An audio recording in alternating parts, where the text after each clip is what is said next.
Pat Narduzzi said the NC State Wolfpack is the most talented team that Pitt has seen so far, but how does NC State view the Panthers?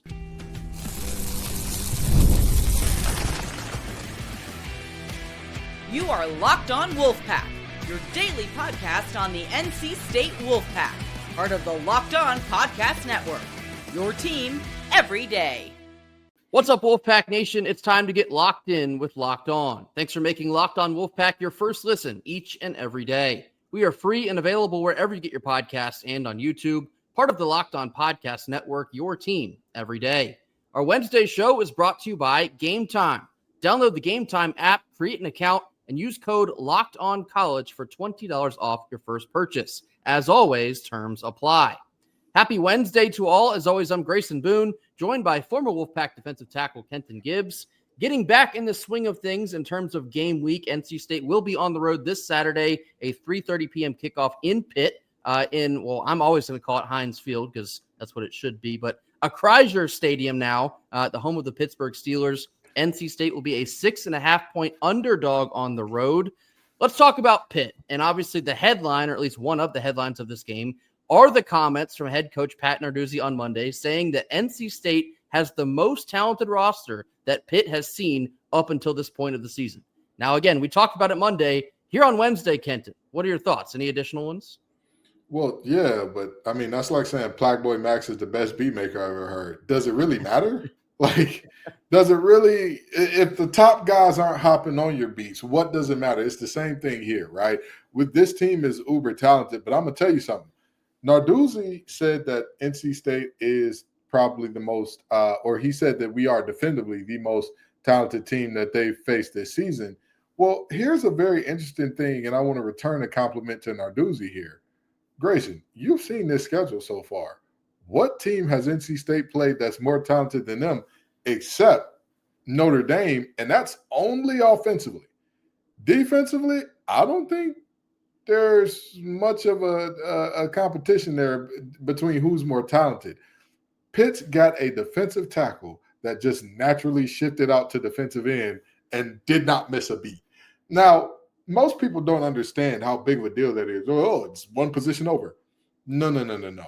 Anytime you are kicking one position out, or basically think of football as like working down a center line, right? The way that the center line works is the closer you are to that center line, the less likely you are to be able to kick out to the other things. Normally what we hear is players kicking in. Like, oh, this guy, for example, this is how it works in essence. You've got your interior defensive lineman, then you've got your exterior defensive lineman. Then you've got your linebackers who are, again, they're closer to the inside, but not as close to that center line as you would say your defensive backs are. Your safeties, your defensive backs, all that. We saw Sean Brown kick inside from safety to linebacker. It worked out well. You know what we haven't seen? Guys go from linebacker to safety. Guys go from safety to corner. Those things are abnormal. Why? Because you're getting further away from the ball, which means that skill set is more specified. That young man kicked from one of the furthest inside spots to a less inside spot and is dominating. So it's a situation where they've got some boys on that defense, or they've got some men. I'm sorry. They got some grown men on that defense. And my favorite man to watch on that defense is Kyle Lewis. Kyle Lewis, when I watch him play, it's like, is that number 11?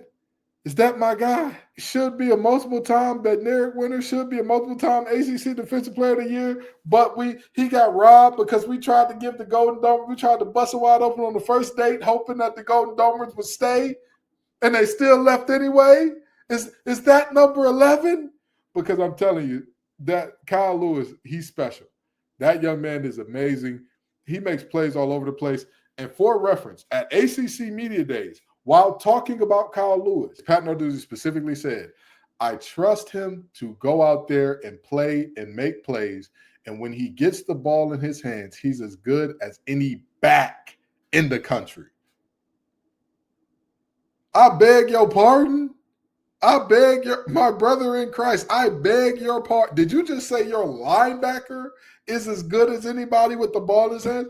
but the kid is fantastic. That is a fantastic young man, both on and off the field. So, again, they're bringing some pressure. And now we don't let Desmond Reed get healthy. I'm concerned. I'm a little worried.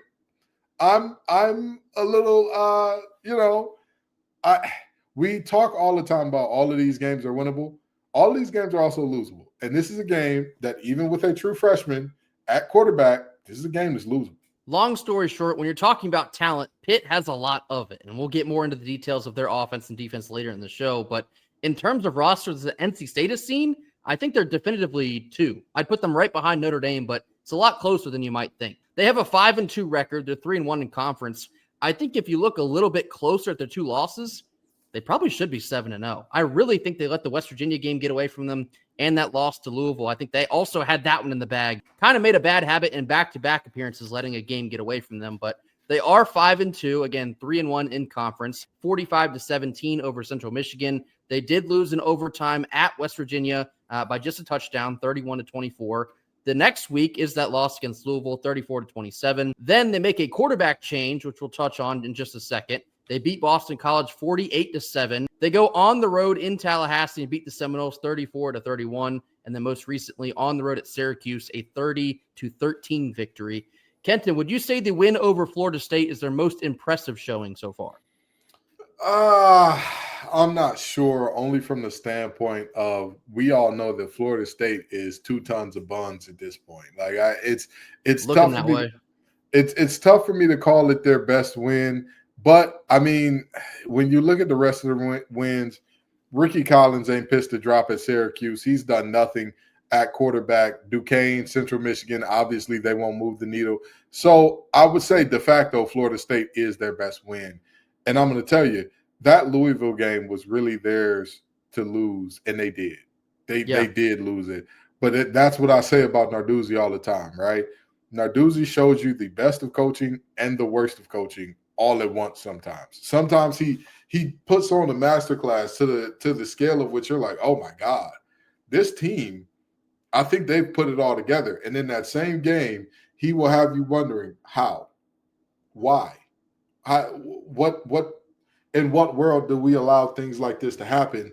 And I'll give you a prime example. In that Florida State game, the final score was closer than the game actually was because they led Florida State by, I believe it was 10 or 12 or something like that towards the end of the game. And I said, oh, this is a team that specializes in cover 4. There is no way that Florida State gets a quick and easy touchdown off of these guys. And boy, was I wrong. They ran the oldest cover 4 beater in the book.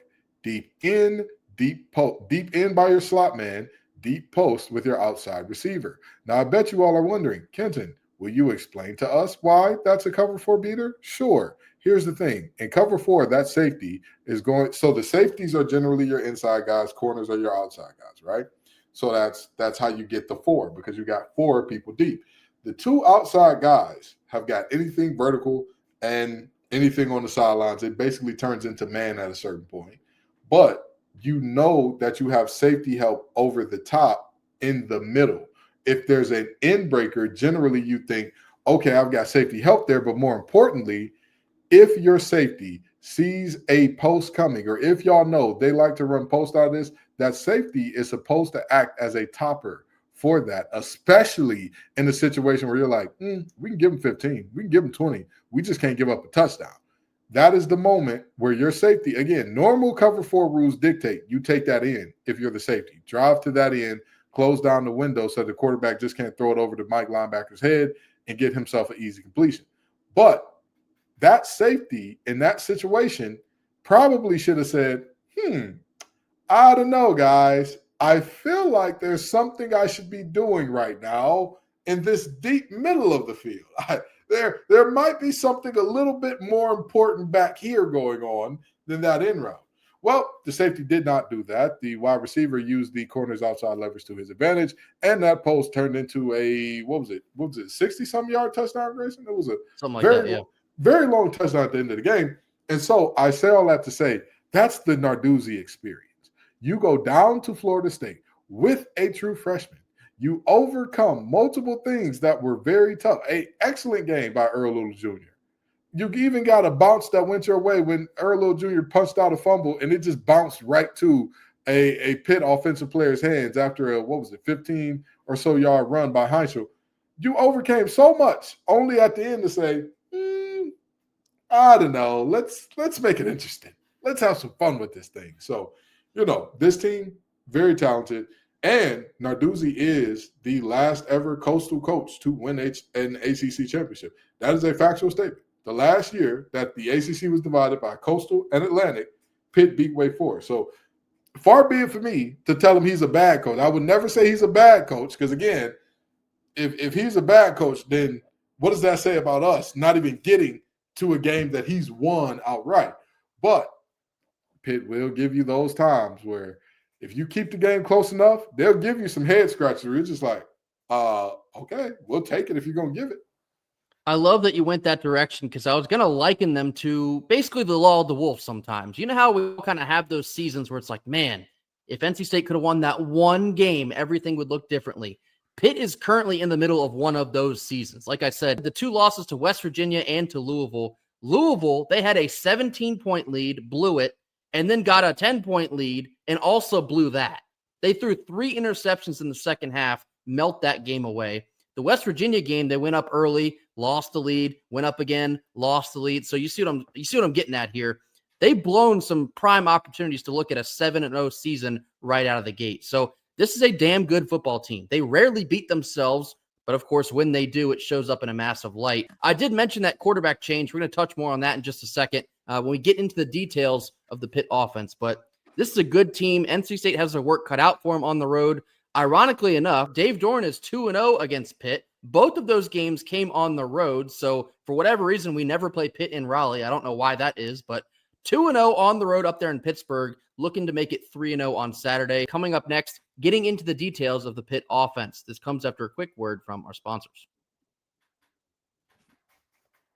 Our first Wednesday sponsor is Mazda. Mazda crafts cars for those who do more than just simply move. From footwork to breathwork, athletes sweat out all the details. Mazda brings this very same approach into how they craft each and every model. You can feel the Japanese craftsmanship in every detail, from the metallic accents to the available Napa leather upholstery. You can make everyday drives feel like anything but, from smooth handling to intuitive controls. With all-wheel drive standard in every crossover SUV, you can drive with confidence through almost any season. Like players, Mazda sweats out every detail, because when you make every move count, impossible becomes irrelevant. Mazda, move and be moved.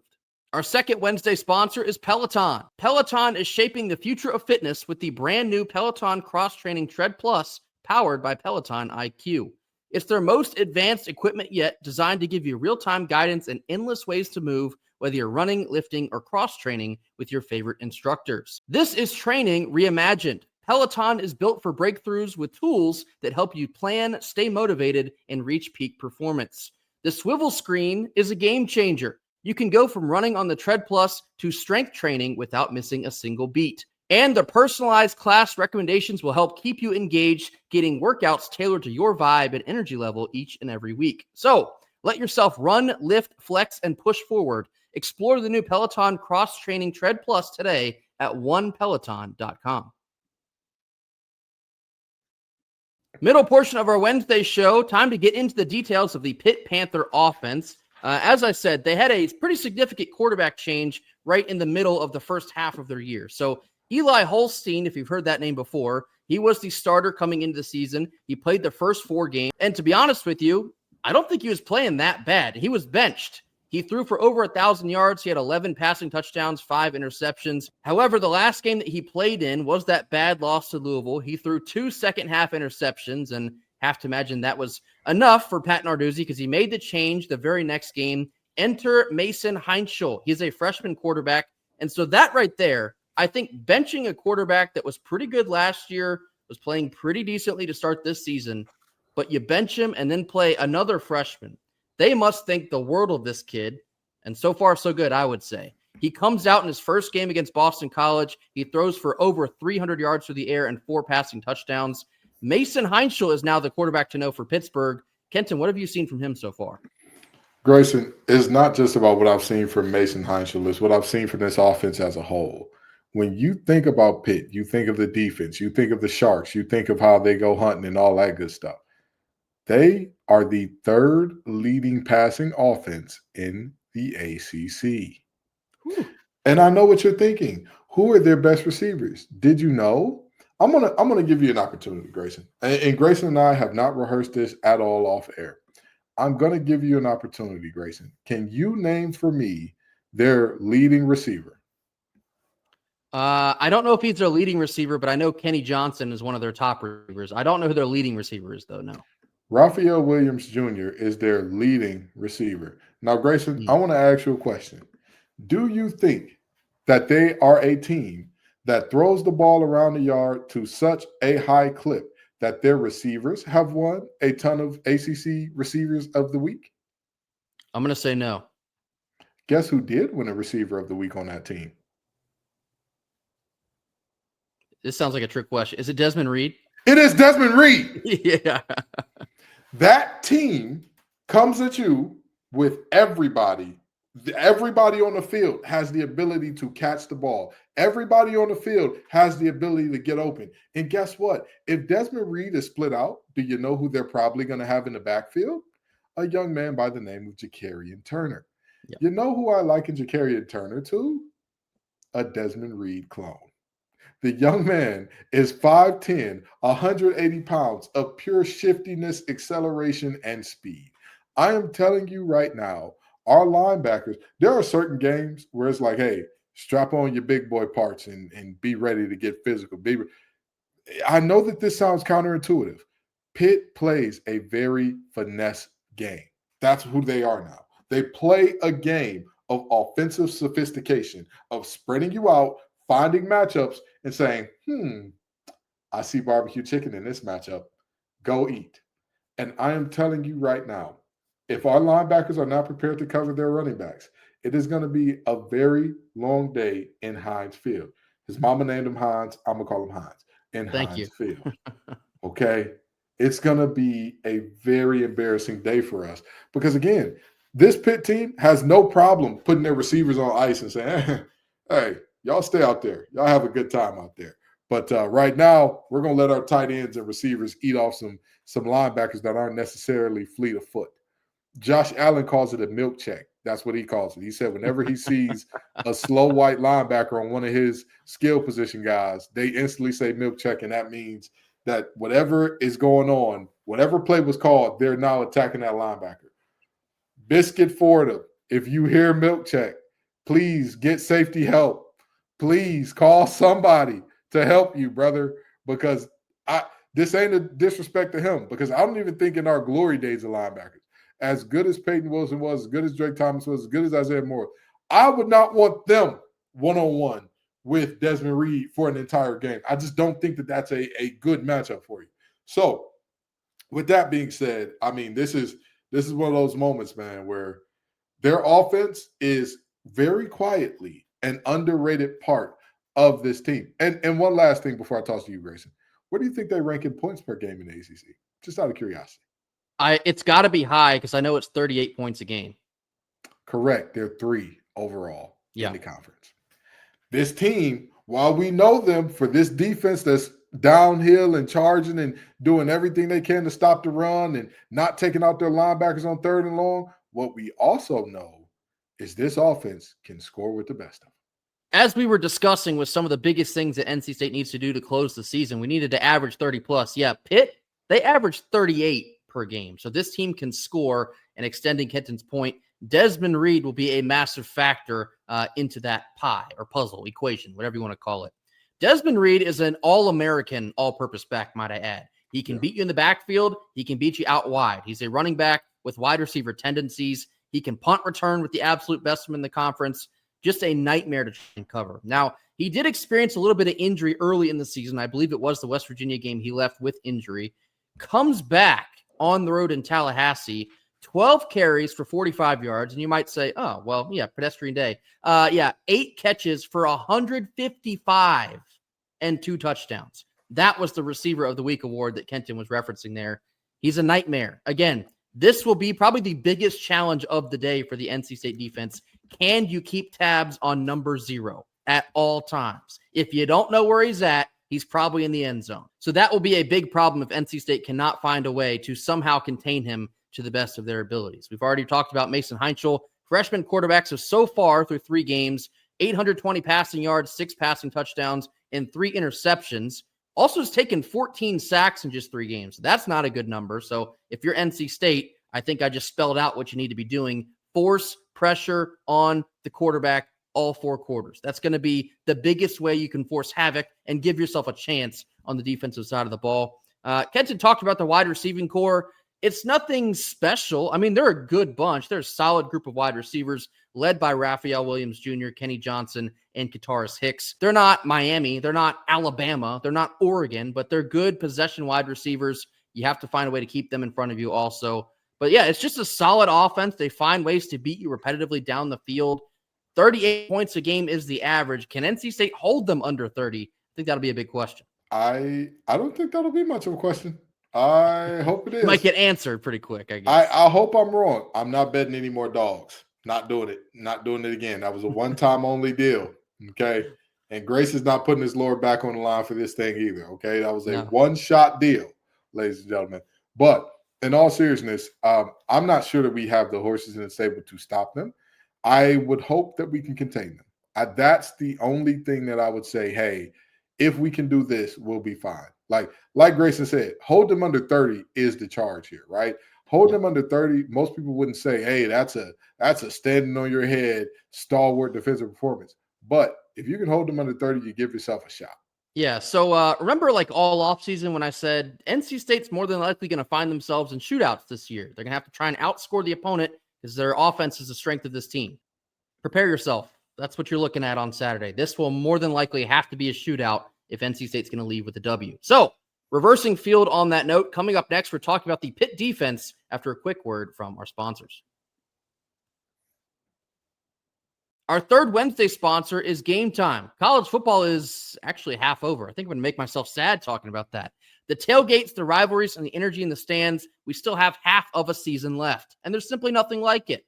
But let's be real. Sometimes actually getting tickets can feel like more of a battle than the game itself. There's endless queues, hidden fees, and prices jumping off at checkout. That's why you should use Gametime. It's the app that gives advantage back to the fans. It's the easiest way to score last-minute tickets at the best prices with 0 surprise fees. What you see is what you pay. Honestly, it's just faster, it's cheaper, and it's way less stressful than any other ticketing platform out there. What you see is what you get in terms of you get a panoramic view of your seat in the app before you buy, so you know exactly what to expect upon arrival. Take the guesswork out of buying college football tickets for the rest of the season with Gametime. Download the Gametime app, create an account, and use code LOCKEDONCollege for $20 off your first purchase. Terms apply, and again, that's promo code LOCKEDONCollege, LOCKEDONCOLLEGE, Locked On College, for $20 off your first purchase. Swipe, tap, ticket, go. Download Gametime today. Last couple minutes of our Wednesday show, time to detail the Pitt defense. I'm going to lead with a statement, Kenton, and I'd have to imagine you might just agree with me. I think Pitt has 2 of the top 5 linebackers in the ACC conference. Rasheem Biles and Kyle Lewis play with their heads on fire, and NC State's also going to have to keep them in account on Saturday. Normally, every other Saturday, I love watching these guys play. This Saturday, I might be a little sad. I might be a little dejected because those 2, they are everywhere. They call themselves the Sharks, but let me tell you something. They're constantly smelling blood. They're constantly, everywhere you look, everywhere you go, they are right there just waiting on you. Howdy, neighbor. Would you like to go down right now? Hey there. I think this ball's ours. You mind if I take it the other way real quick? These 2 guys are phenomenal. This duo, again, it takes me back to the days of old, to yesteryear, if you will, of NC State football, kind of looking up and seeing like, man, these linebackers are just everywhere. They know what they're doing. And more importantly than anything else, Narduzzi allows them to play freely. Because a lot of these plays I'm seeing, I'm like, he looks like he knows where the ball is going. And Narduzzi told us at ACC Media Days, he says, I don't really tell them where to go so much as I give them the freedom to watch film, learn offenses, and go from there. And more often than not, they're right. Now, I want you to think about how insane this is, Grayson. If you give your linebackers the freedom to flow and feel downhill and all that, you know what you're saying?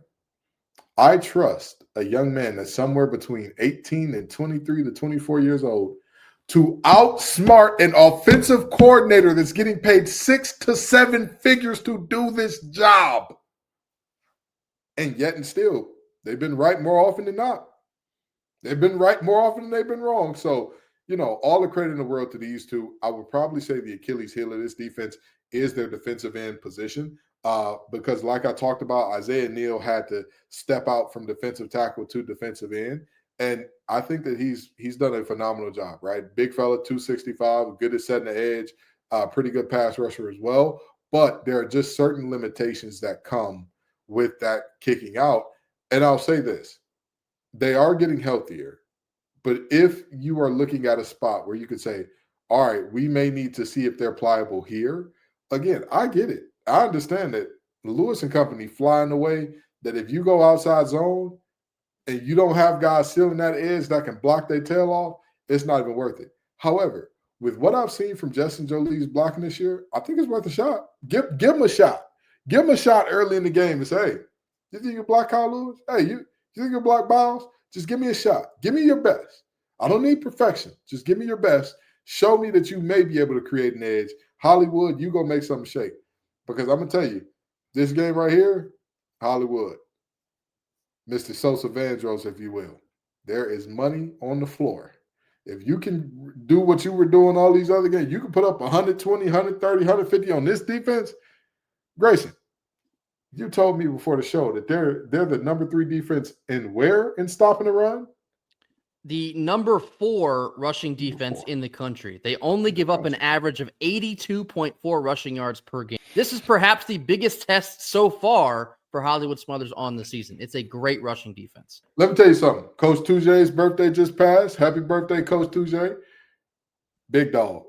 Our big men going to have to lead this thing. He says big men lead. The big men going to have to lead in this one. We can't see 1 or 2 guys playing well. We need the whole group humming if we have a shot against this defense. And on the back end, I think they got, typical Pitt DBs, right? They're long, they're aggressive. They're going to make some plays. They're also going to have some moments where you're like, explain to me like I'm 5. Why did you do that? What made you bite on that move exactly? Because again, it's a Narduzzi team. They're extremely aggressive. They're extremely handsy. They're going to be extremely physical. So the charge for the NC State receiver, find a way, get open. At the end of the day, you are not looking at a bunch of DBs that would say these guys are all world beaters. These guys, there is no way under God's green earth you can find a way to do anything with this team. I would not say that. So with that in mind, you need to find a way to come up with some big plays against this defense. Because again, if you allow them to sit back and, we can blitz as much as we want, we can do as much as we know exactly what's coming, that's when Narduzzi gets comfortable. But if you can keep them on their toes, if you can keep them honest, and if that passing game can free up some of the running game underneath, that's where we could see some real pliability here. If we can open it up and say, hey, all right now, Kyle Lewis is your best player, I think he needs to be in coverage. I think he don't need to be coming downhill. I think he needs to be backpedaling for a lot of this game. You'll be all right. But if you let a situation happen where it's all gas, no brakes, yeah, it's going to be a long, long Saturday in Pittsburgh. This is not exactly breaking news, but the 2 biggest players for NC State that need to have a great game are Hollywood Smothers and CJ Bailey. And those 2 are going to have to help each other out in terms of Hollywood can open up the pass, CJ can help open up the run. If those 2 do not show up, good night, NC State. It's not going to be a fun Saturday up in the Steel City. So Hollywood has a big test for him against a great rushing defense. CJ will then be tasked with opening up the offense through the air. Now, Pitt's defensive backs, like Kenton mentioned, they're about middle of the road. They're top 60 in the country in passing defense. So roughly mediocre or slightly above mediocre. They've mostly been able to outscore folks, and the defense shows up when they're really needed. But we're looking for a big bounce back opportunity because both CJ and Hollywood, they didn't have the best game in South Bend, which we didn't exactly expect them to, but it went a lot worse than many of us had hoped it would. So You got to rebound in this one quick, fast, and in a hurry. It's going to have to start early and have to stay consistent throughout this entire game. Like I said, I'm expecting a shootout. And if you're going to win one of those, you got to be good for all 4 quarters and not just a half. Yeah, this team, all 3 phases, all 4 quarters. This Pitt team is good enough to where you're probably going to need that to win this game. I don't think you can beat Pitt with a good half. Yeah. I don't think so. I just don't think we're there. You may be able to beat Pitt with a good 3 quarters. Maybe. But I can guarantee you play all 4 the right way, special teams, offense, defense, all locked in, complimenting each other, you're all right. But if you give a good half, yeah, don't worry about it. Don't worry about it. Go ahead and enjoy that L. And, again, the food ain't as good. The ice ain't as cold. The jokes ain't as funny. The girls ain't as pretty. Nothing is as good when you're losing. It's just not.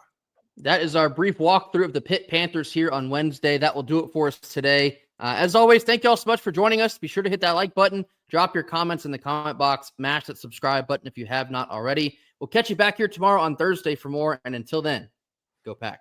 Go Pack.